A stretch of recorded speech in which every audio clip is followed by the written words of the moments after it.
विद्यार्थियों, आपका स्वागत है हमारे YouTube channel physics by TC Chauhan sir में। आज हम लेके आए हैं विद्युत क्षेत्र रेखाएं तथा उनके गुणधर्म। विद्युत क्षेत्र रेखाएं या विद्युत बल रेखाएं क्या होती है? वे काल्पनिक रेखाएं या काल्पनिक वक्र जिनके अनुदिश एकांक धनावेश गमन करे उन्हें विद्युत क्षेत्र रेखाएं या विद्युत बल रेखाएं कहते हैं। दूसरे शब्दों में, वे काल्पनिक वक्र जिन पर किसी बिंदु पर खींची गई स्पर्शरेखा उस बिंदु पर विद्युत क्षेत्र की तीव्रता की दिशा प्रदर्शित करे उन्हें हम विद्युत क्षेत्र रेखाएं या विद्युत बल रेखाएं कहते हैं। विद्युत क्षेत्र रेखाएं किस प्रकार बनाई जाती है आप ये देखिए। धनावेश के लिए, एक निश्चित धनावेश के लिए ये बाहर की तरफ होती है, ऋणावेश के लिए ये अंदर की तरफ होती है। धनावेश के लिए बाहर की ओर, ऋणावेश के लिए अंदर की ओर। दो धनावेश अगर पास पास रखे जाए तो धनावेश के लिए बाहर की तरफ निकलती हुई, लेकिन इनके मध्य में एक उदासीन क्षेत्र पाया जाता है जहां किसी प्रकार की कोई क्षेत्र रेखा नहीं पाई जाती। इसी प्रकार से दो ऋणावेशों के लिए बनाए जाए तो ये इस प्रकार की बनेगी। इसके लिए भी विद्युत क्षेत्र रेखाएं अंदर की ओर आती हुई होगी, जैसा कि मैंने चित्र के अंदर आपको बताया है। और बीच में जहां ये नहीं पाई जाएगी वहां उदासीन क्षेत्र होगा। लेकिन यदि हमने एक धनावेश और एक ऋणावेश लिया तो विद्युत क्षेत्र रेखाएं धनावेश से बाहर निकलकर ऋणावेश के अंदर जाती हुई होगी, जैसा कि चित्र में बता रखा है। धनावेश से बाहर निकलती है, ऋणावेश से अंदर जाती हुई विद्युत क्षेत्र रेखाएं इस प्रकार प्राप्त होती है। इसमें उदासीन क्षेत्र नहीं प्राप्त होता है। लेकिन यदि दो प्लेटें हैं, एक प्लेट धनावेशित दूसरी प्लेट ऋणावेशित है, तो इन प्लेटों में विद्युत क्षेत्र रेखाएं एक समान प्राप्त होती है। इनमें कुछ खास बातें आप याद रखिएगा। यदि विद्युत क्षेत्र रेखाएं एक दूसरे से समान दूरी पर समदूरस्थ है तो विद्युत क्षेत्र समान होगा, और यदि असमान दूरी पर है तो विद्युत क्षेत्र असमान होगा।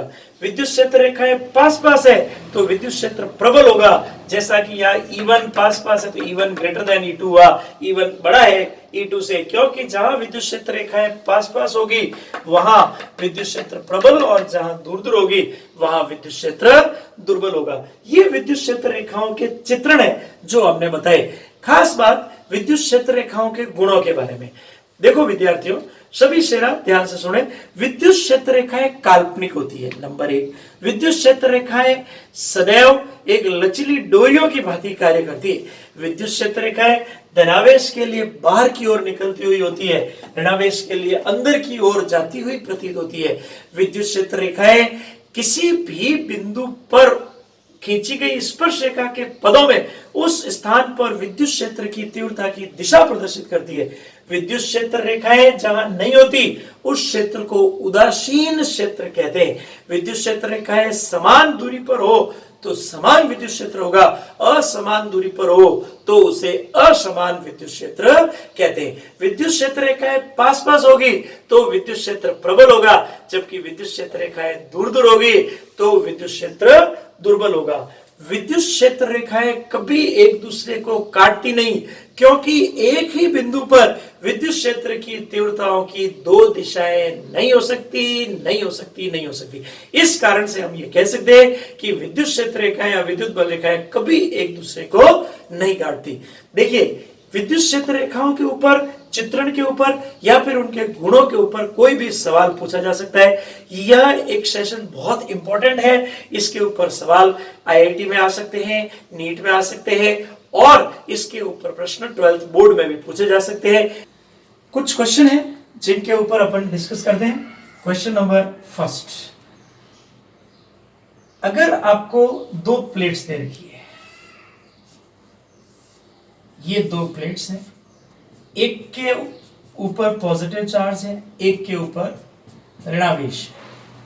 इन प्लेटों के बीच में अगर धनावेश रखा जाए और आपको पूछा जाए कि इसकी विद्युत क्षेत्र रेखाएं कैसी होगी तो आप कैसे बताओगे? तो धनावेश आपस में प्रतिकर्षित करते हैं, इसलिए ये इस प्रकार जाएगी, ये यूं जाएगी, ये यूं जाएगी, ये यूं जाएगी, और यहां से ये इस प्रकार क्षेत्र रेखाएं बनेगी। ये क्वेश्चन एग्जाम में आ सकता है, दो प्लेटों के बीच में अगर धनावेश रखा तो। दूसरा सवाल, क्वेश्चन नंबर सेकंड, यदि आपके पास इस प्रकार से दो प्लेटें हैं, इनके मध्य अगर आपने कोई ऋणावेश रखा तो क्या होगा? तो ऋणावेश के लिए ये इस प्रकार से विद्युत क्षेत्र रेखाएं बनेगी। ध्यान से देखिएगा, ये इस तरह जाती हुई, फिर ये ऐसे चली जाएगी, ऐसे चली जाएगी, ऐसे और इस प्रकार से। ये अगर प्लेटों के बीच में ऋणावेश और धनावेश रखा तो ये भी इंपॉर्टेंट क्वेश्चन बनता है। फिर ये पूछते हैं विद्युत क्षेत्र की दिशा किस प्रकार विद्युत क्षेत्र रेखाओं के लिए इंपॉर्टेंट है? तो यदि विद्युत क्षेत्र की दिशा लंबवत ऊपर की ओर है तो इस क्षेत्र में अगर हम किसी धनावेश को रखें तो वो संतुलित हो सकता है, क्योंकि विद्युत क्षेत्र रेखाएं ऊपर की ओर है, इसका मतलब नीचे जरूर पॉजिटिव और ऊपर जरूर नेगेटिव यानी ऋणात्मक होगा। तो संतुलन के लिए इसका भार, कोई आवेश के लिए, धनावेश के लिए भार W जो नीचे की तरफ काम करेगा mg, अगर इसका द्रव्यमान m है तो ऊपर की ओर बल करेगा। क्यों? क्योंकि धनावेश और ऋणावेश आपस में विपरीत बल अनुभव करते हैं। तो F is equal to QE इस प्रकार होगा। तो धनावेश को संतुलन करने के लिए विद्युत क्षेत्र की तीव्रता ऊपर की ओर होनी चाहिए, बल रेखाएं या क्षेत्र रेखाएं ऊपर की ओर होनी चाहिए, तब यह संतुलित होगा। W बराबर F यानी mg बराबर QE। चौथा प्रश्न इसके ऊपर पूछा जाता है कि अगर विद्युत क्षेत्र की तीव्रता नीचे की ओर है, अगर ऐसा है तो नीचे, ऊपर जरूर धनावेश और नीचे जरूर ऋणावेश रहा होगा। ऐसे में किसी ऋणावेश को संतुलित किया जा सकता है, उसको स्वतंत्र रूप से लटकाया जा सकता है। अच्छे प्रश्न बनते हैं इनके ऊपर भी। इसके भार इसका W बराबर mg नीचे की ओर और बल F बराबर QE ऊपर की ओर काम करेगा। ये ऋणावेश है, आप जरूर याद रखें। ये QE बल ऊपर की ओर काम करेगा, इसका द्रव्यमान m और इसका Q ये, तो इसमें भी QE बराबर mg कार्य करेगा। इसकी सहायता से, इन दोनों सूत्रों की सहायता से हम विद्युत क्षेत्र की तीव्रता ज्ञात कर सकते हैं। उस संतुलन के आवेश की गणना और द्रव्यमान की गणना इस सूत्र की सहायता से कर सकते हैं। इस प्रकार से विद्युत क्षेत्र रेखाएं काफी इंपॉर्टेंट बन सकती है।